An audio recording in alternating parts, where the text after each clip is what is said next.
विसर्जन समारोह जीवन की नश्वरता और प्रेजेंट में जीने की सिग्निफिकेंस की याद दिलाता है। Ganeshotsav in total importance of community, unity और स्पिरिचुअल ग्रोथ सिखाता है। गणेशोत्सव हमारे भारत के रिच कल्चरल हेरिटेज का इंटीग्रल पार्ट है, एक ऐसा उत्सव जो पीढ़ियों से चला आ रहा है। क्या आपने कभी सोचा है गणेश महोत्सव वास्तव में क्या दर्शाता है? Ganesh, the elephant headed deity, Hindu धर्म में प्रथम पूजनीय और मोस्ट बिलवड देवताओं में से एक हैं। वो ऑब्स्टेकल्स को दूर करने वाले, ज्ञान के, नॉलेज के संरक्षक और विजडम के दाता हैं। गणेश उत्सव एक सेलिब्रेशन है उनकी प्रेजेंस और उनकी ब्लेसिंग्स का। हिंदू धर्म ग्रंथों के अनुसार गणेश जी का जन्म गणेश चतुर्थी पर हुआ था और ऐसा माना जाता है कि उनका आगमन सभी के लिए सौभाग्य और समृद्धि लेकर आता है। गणेश उत्सव के दौरान, इन 10 दिनों के दौरान, ऐसा माना जाता है कि गणेश तत्व is more present on the earth. तो गणपति जी किसका प्रतीक है? एक तरफ ये कहा गया है कि गण का अर्थ होता है एटम्स यानी परमाणु, और गणपति वो एनर्जी है जो इन एटम्स को एक साथ रखती है। पूरे ब्रह्मांड में सभी सब्सटेंसेस, सभी कंपाउंड्स एक पर्टिकुलर वे में बिहेव करते हैं।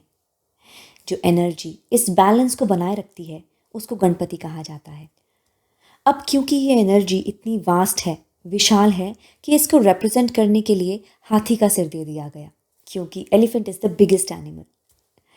दूसरी तरफ हमारी पौराणिक कथाओं के अनुसार गण को स्पिरिचुअल नॉलेज के साथ रिलेट किया गया है।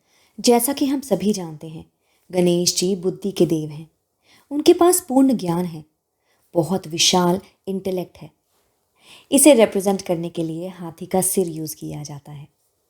हाथी की सूंड यानी ट्रंक रिप्रेजेंट करती है अ प्लेस जहां कर्मेंद्रियां और ज्ञानेंद्रियां कम टुगेदर, क्योंकि ट्रंक, हाथी की सूंड is use to eat and to touch, also to grab and to smell.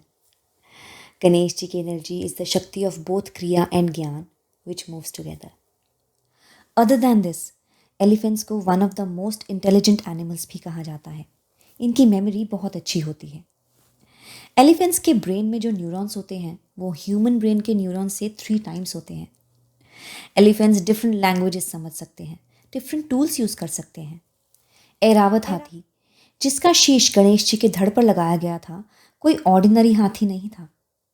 वो स्वयं गॉड और थंडर के देव इंद्रदेव का वाहन था, a symbol of prosperity itself.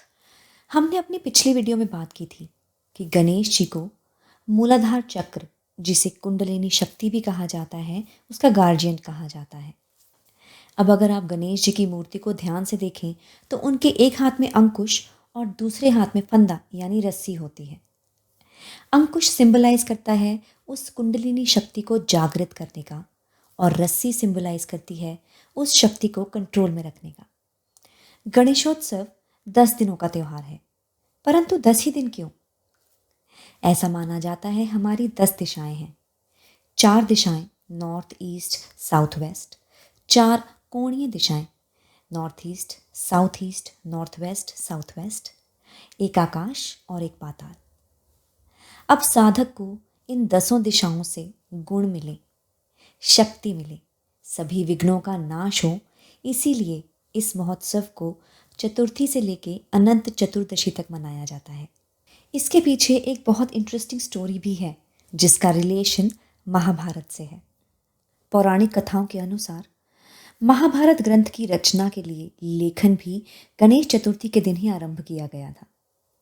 महर्षि वेदव्यास महाभारत ग्रंथ की रचना हेतु गणेश जी के पास रिक्वेस्ट करते हैं कि उसका लेखन वो करें। गणेश जी उनकी बात मान लेते हैं, परंतु वो अपनी एक कंडीशन रखते हैं। वो कहते हैं कि वो एक बारी लिखने बैठ गए तो जब तक पूरा ग्रंथ पूरा नहीं होता, कंप्लीट नहीं होता, तब तक महर्षि वेद व्यास इसका रेसिटेशन रोकेंगे नहीं। यदि उन्होंने बीच में इसका रेसिटेशन रोका तो गणेश जी उसको उतना ही लिखेंगे। इस पर महर्षि वेद व्यास ने एक काउंटर कंडीशन रखी। उन्होंने गणेश जी से कहा कि मुझे आपकी बात बिल्कुल मंजूर है, परंतु आप भी जब तक मेरे बताए हुए श्लोकों को समझेंगे नहीं तब तक लिखेंगे नहीं। दोनों ने एक दूसरे की कंडीशन मान ली और महाभारत ग्रंथ का रचना स्टार्ट हुई। अब ऐसा कहा जाता है कि महाभारत की रचना के लिए 10 डेज कंटिन्यूसली काम किया गया। ड्यूरिंग दीज 10 डेज कंटिन्यूसली लिखने की वजह से गणेश जी का बॉडी टेम्परेचर बीच बीच में बहुत हाई हो जाता था। उसको शांत करने के लिए महर्षि वेदव्यास उनकी बॉडी पर मिट्टी लगा देते थे। 10वें दिन जब महाभारत की रचना का कार्य पूर्ण हुआ तब गणेश जी ने नदी में जाकर स्नान किया। वो नदी थी सरस्वती नदी। इसीलिए अनंत चतुर्दशी के दिन गणेश विसर्जन की प्रथा है। ऐसा भी कहा जाता है जब वह महाभारत लिख रहे थे तब लिखते लिखते उनकी कलम टूट गई। तब गणेश जी ने अपना एक दांत तोड़कर उसको कलम बनाकर उससे महाभारत की रचना का कार्य पूर्ण किया। अब क्वेश्चन ये आता है कि हमें इन 10 दिनों तक क्या करना चाहिए। गणेश पुराण की एक कथा के अनुसार एक बार चंद्रदेव से बहुत बड़ा अपराध हो जाता है। तब गणपति जी उनको श्राप देते हैं कि जो भी उनका दर्शन करेगा वो दुखी हो जाएगा। इस पर सभी देवतागण बहुत चिंतित हो जाते हैं और वो गणेश जी के पास जाकर उस श्राप को वापस लेने की रिक्वेस्ट करते हैं। क्योंकि श्राप तो वापस नहीं लिया जाता तो गणेश जी उस श्राप को थोड़ा इजी कर देते हैं। वे कहते हैं चंद्रदेव को जो भी गणेश चतुर्थी से लेके अनंत चतुर्दशी के बीच में देखेगा वो दुख से भर जाएगा। अब यहाँ चांद रिप्रेजेंट करता है हमारे मन को। तो इस श्राप का अर्थ ये नहीं था कि आप फिजिकली चांद को नहीं देख सकते, परंतु इसका तात्पर्य है कि इन 10 दिनों में अपने मन को मनोरंजक एक्टिविटीज से हटाकर नॉलेज गेन करने पर फोकस करना चाहिए। हमारे पुराणों के अनुसार गण में ग का मतलब है नॉलेज और अण का मतलब है मोक्ष, लिबरेशन, यानी स्पिरिचुअल नॉलेज। इसका अर्थ है कि हमें इन 10 दिनों में ज्ञानवर्धक चीज़ों पर फोकस करना चाहिए। गण का दूसरा अर्थ होता है समूह, ग्रुप, यानी समूह में घरों में गणपति को स्थापित करने के बाद हमें ध्यान और आध्यात्मिक क्रियाओं पर फोकस करना चाहिए।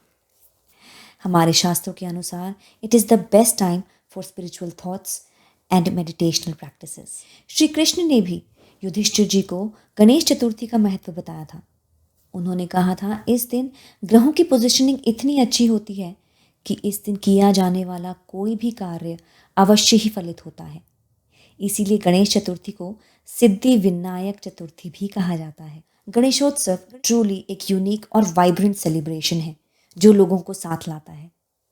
भारतवर्ष के कोने कोने से आर्टिस्ट्स और क्राफ्ट्समैन टायरलेसली गणेश जी के आइडल्स बनाते हैं। फिर इन आइडल्स को बड़े बड़े पंडालों में स्थापित किया जाता है। भारतीय समाज के सभी क्षेत्रों से लोग भगवान की ब्लेसिंग्स लेने इकट्ठा होते हैं। विसर्जन समारोह जीवन की नश्वरता और प्रेजेंट में जीने की सिग्निफिकेंस की याद दिलाता है।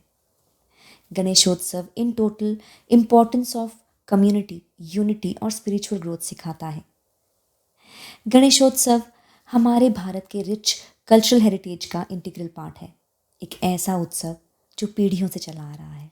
यदि आपने पहले गणेशोत्सव मनाया है तो हमें अपने एक्सपीरियंसेस ज़रूर बताएं कमेंट सेक्शन में। और अगर आप इस वंडरफुल सेलिब्रेशन में नए हैं तो वी होप हमारी इस वीडियो ने आपको इंडिया के रिच कल्चरल हेरिटेज को जानने के लिए इंस्पायर ज़रूर किया होगा। Do tell us. Don't forget to check out our other videos in my channel. I'll see you in my next video. Toodles.